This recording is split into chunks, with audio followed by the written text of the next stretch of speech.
Assalamualaikum warahmatullahi wabarakatuh. Selamat berjumpa lagi di channel Jas Merah. Dalam kesempatan kali ini, saya akan menjelaskan tentang profil Kiai Haji Abdul Wahab Hasbullah. Bahwa mula-mula Kiai Haji Abdul Wahab Hasbullah belajar dibimbing oleh sang ayah, yakni bernama Kiai Haji Hasbullah Said. Ilmu yang pertama diajarkan adalah terkait juz amma dalam Al-Quran. Dan Kiai Haji Abdul Wahab Hasbullah juga telah diperkenalkan dan diajarkan tentang kitab-kitab kuning sejak kecil. Dan ketekunan serta kemandirian dan kecerdasannya telah terbentuk sejak kecil. Terlebih, beliau merupakan putra pertama dari 8 bersaudara yang tentu saja memiliki tanggung jawab moral menjadi contoh bagi adik-adiknya. Dan usai mengantongi bekal ilmu yang sangat cukup, maka Kiai Wahab Hasbullah memutuskan merantau untuk menuntut ilmu. Dan beberapa pesantren pernah beliau singgahi. Dan salah satunya adalah pesantren Bangkalan, Madura, yakni pengasuh Syekh Khalil. Beliau juga pernah nyantri di pesantren Mojosari, Nganjuk, dan Tebu Ireng, Jombang. Dan sang ayah, Hasbullah Said, masih berperan besar dalam perjalanan keilmuan Kiai Haji Abdul Wahab Hasbullah semasa muda. Dan pada usia ke-23 tahun, beliau dikirim oleh ayahnya ke Mekah untuk menuntut ilmu. Dan di sana, Kiai Haji Abdul Wahab Hasbullah berguru kepada para ulama terkemuka, termasuk pula para ulama yang berasal dari Jawa yang ada di kota Mekah, yakni seperti Syekh Mahfud Termas dan Syekh Ahmad Khotib dari Minang. Dan Kiai Haji Abdul Wahab Hasbullah bermukim di kota Mekah selama kurang lebih 5 tahun. Dalam kurun tersebut, beliau tidak hanya belajar ilmu agama, melainkan juga mengikuti perkembangan politik nasional dan internasional bersama rekan-rekannya. Dan pada tahun 1914 Masehi, Kiai Haji Abdul Wahab Hasbullah memutuskan pulang ke tanah air.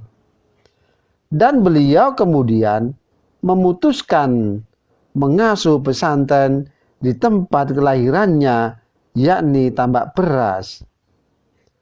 Selain mengasuh pesantren, Kiai Haji Abdul Wahab Hasbullah aktif dalam pergerakan nasional. Dan hal ini merupakan wujud perjuangannya untuk menyelamatkan bangsa dari berbagai persoalan. Dan tak lama setelah tinggal di Indonesia, beliau mendirikan Nahdlatul Wathon bersama Kiai Mas Mansur.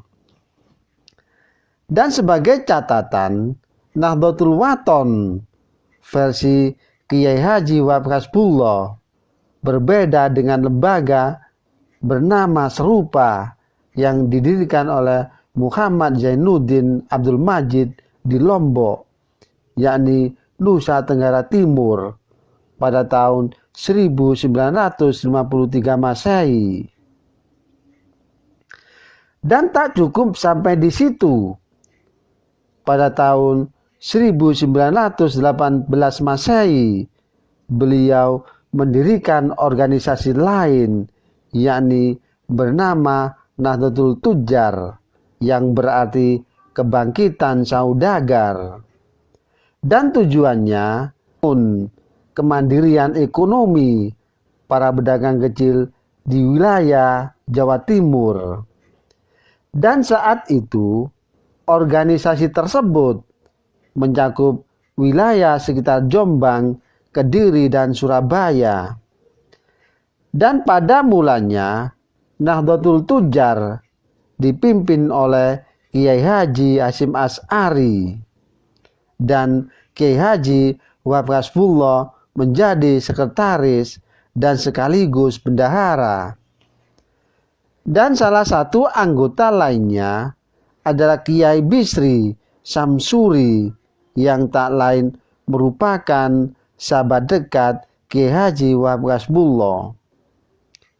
Berangkat dari situasi perkembangan dunia di mana agama Islam yang semakin kompleks, Kiai Haji Wahab Hasbullah bergerak untuk mendirikan Taswirul Afkar pada tahun 1919 Masehi, bahwa prinsip kebebasan berpikir dan berpendapat yang diterapkan dalam forum membuat Taswirul Afkar cepat dikenali oleh masyarakat dan mampu menarik perhatian di kalangan pemuda.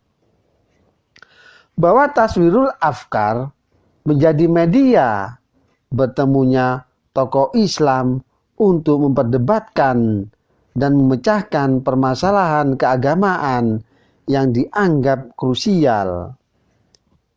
Dan selain menghimpun kaum ulama, Taswirul Afkar menjadi ajang komunikasi dan forum saling tukar informasi, yakni antar tokoh nasional sekaligus jembatan komunikasi generasi tua dan muda.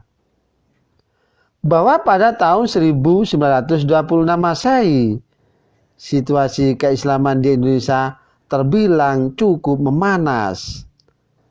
Terlebih pada dekade ketiga abad ke-20, banyak golongan Islam reformis yang digawangi misalnya oleh Al-Irsyad dan Muhammadiyah menentang ajaran Islam Nusantara. Dan sebenarnya pada saat itu organisasi Islam di Cianjur sempat mengirim utusan ke Arab Saudi untuk menghadap Raja Ibnu Saud dan menyelesaikan persoalan terkait praktek keagamaan Islam tradisional di Nusantara. Namun usulan itu ditolak mentah-mentah oleh golongan Islam reformis. Dari situlah Kiai Haji Abdul Wahab Hasbullah mulai menginisiasi pembentukan organisasi yang bisa mewadahi masalah Islam tradisional di Nusantara. Dan para kiai yang berbasis di Jawa Timur berkumpul dalam forum Taswirul Afkar untuk membahas ide Kiai Haji Wahab Hasbullah.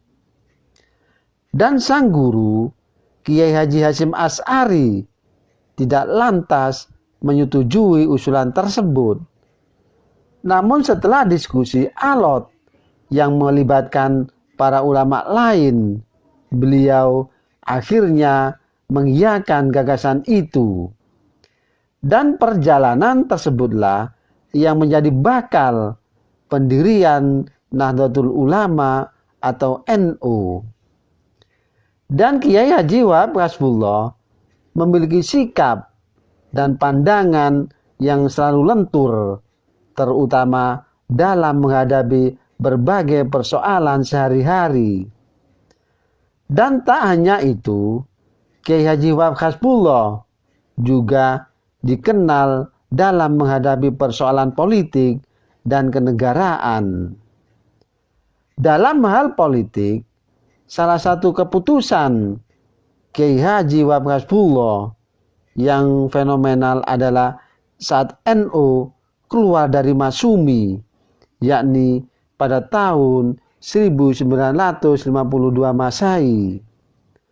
Menurut pandangan Kiai Haji Wahab Hasbullah, keberadaan NU bagi Masyumi seperti adagium bahasa Arab wujuduhu katamihi, adanya sama belaka dengan ketiadaannya.